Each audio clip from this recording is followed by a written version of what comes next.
trust only in the Force.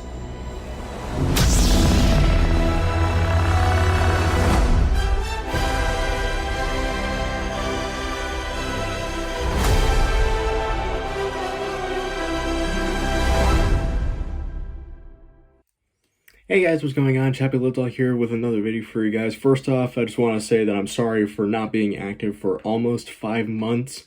Long story short, college was just really busy with classes and activities and such, but I'm finally done for the summer and I don't have to worry about it until August, so I can get back to making videos for you guys.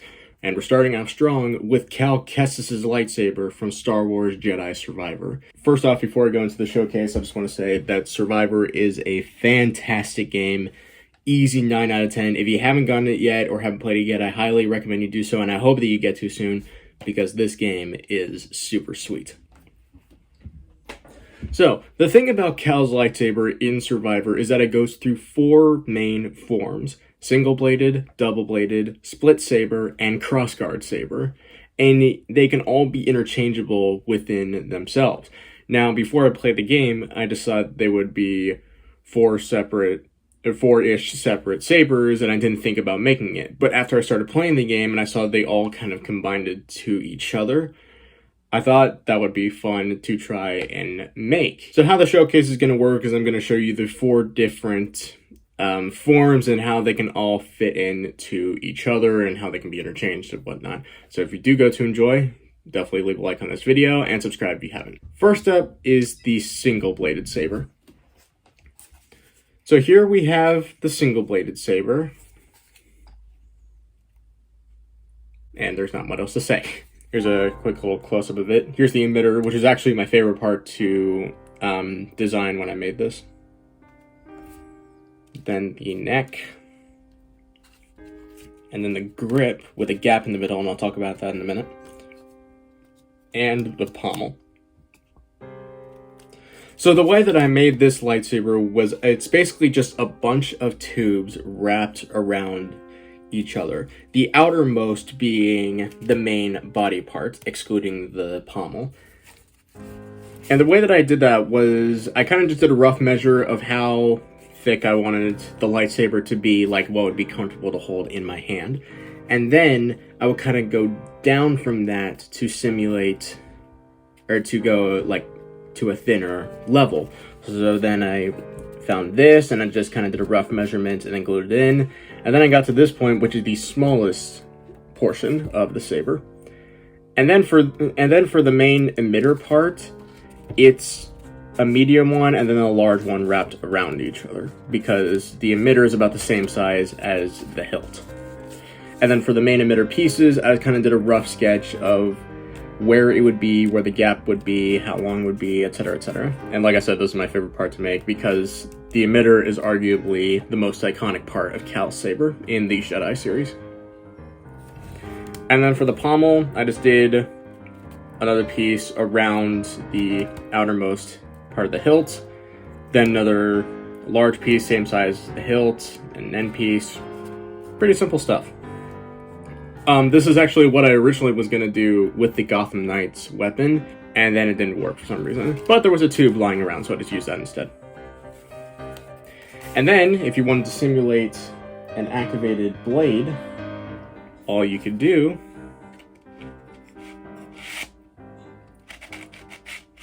stick one of these blue dowels in, and you have yourself a blue lightsaber. I know it can be personalized, and I'll talk about that later, but I mainly went for blue. Now, I wanted to go for sky blue because that actually looked more realistic, and then my can ran out, or stopped working, one of the two. But then I went for darker blue, and I thought that actually looked much better. So that's the single-bladed saber. Next up is the double-bladed saber. So for the double-bladed saber, we're going to take off the pommel, put it aside over here. We're going to move this little slider mechanism and pull this thing out. This is what keeps the handle sturdy, and I'll talk about that in a little bit. Then you're going to grab your other hilt and stick it in right in here, and you have your double-bladed saber.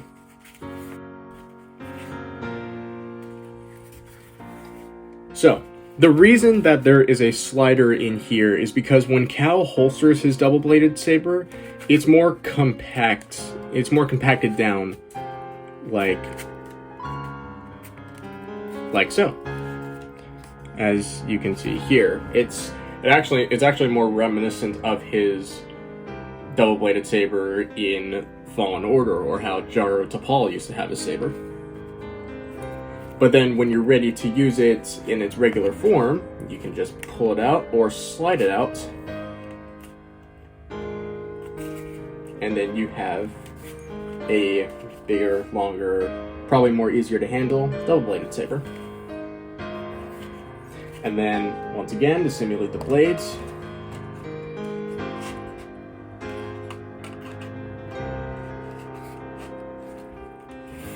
boom.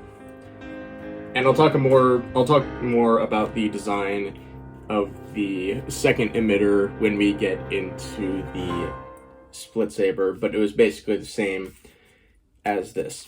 Speaking of split saber, next up is the split saber. So bear with me here because this is really complicated. You don't want to miss this. You pull them apart and that's basically it. So the split saber is basically your regular lightsaber and a smaller version of your regular lightsaber, which is how it worked in Survivor. The second hilt was kind of a smaller, leaner version of your first hilt, and I'll show you how it looks. So the hilt, the main grip piece is a medium tube, like from the neck of the main saber. And that's basically the rest of this hilt with the exception of the big neck piece. And then you'll notice it goes like main hilt, neck, emitter. And then this one does the same pattern, but a more quicker progression due to the design of the saber. And the hilt, or not the hilt, the emitter was basically the same thing. It came out a little more crooked than I originally wanted to, but still has the iconic design, which is mainly what we're looking for. And here's how it looks.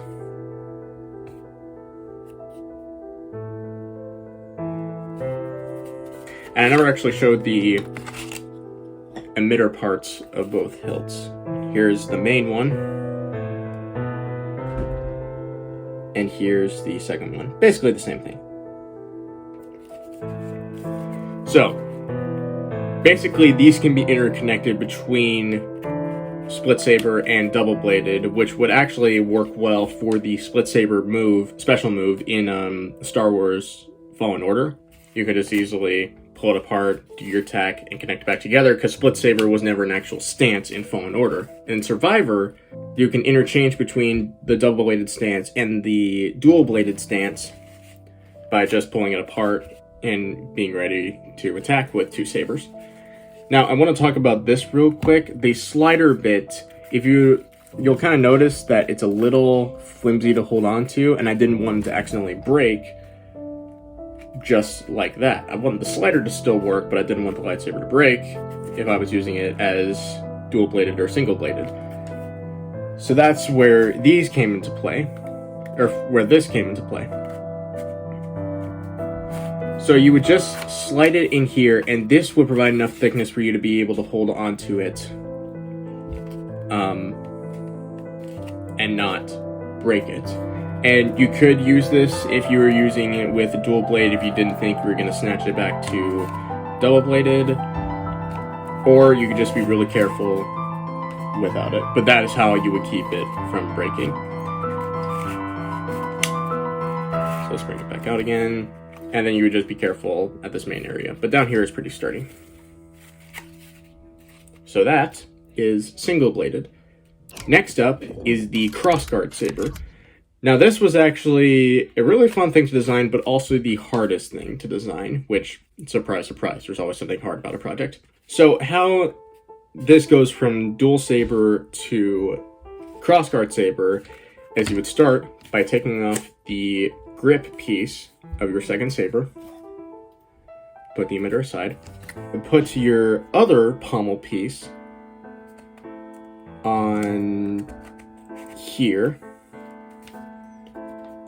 and then put the whole thing on your saber like so. Then you're gonna grab this little slider piece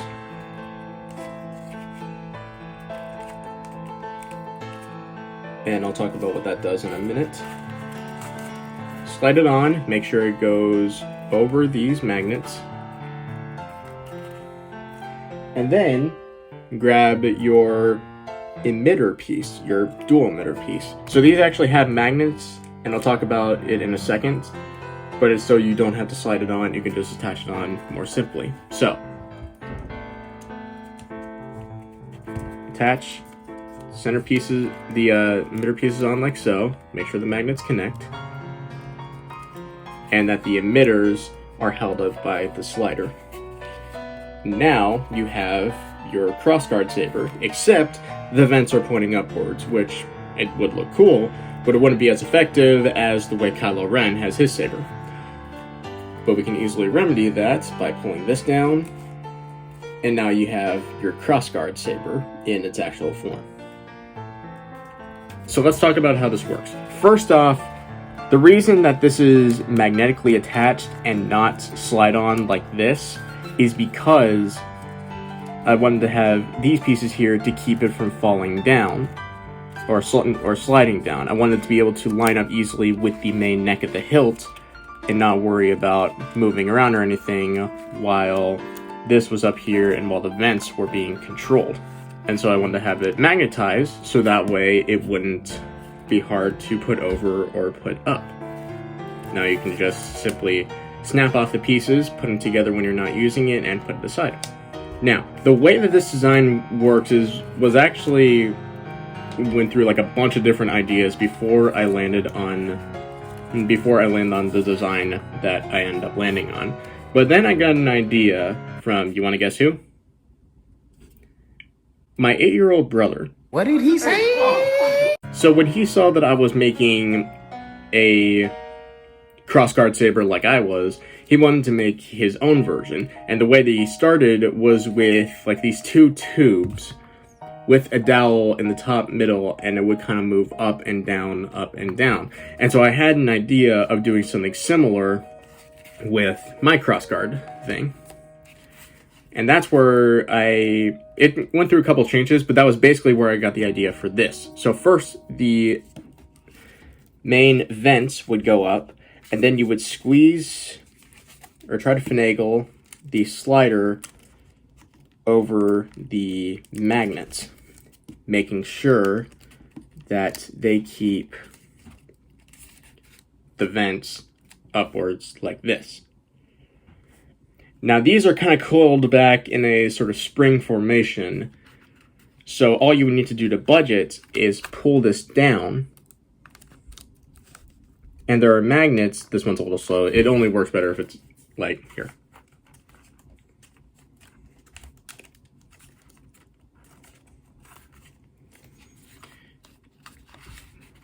You would pull it down like so, and they would spring into their position with the magnets.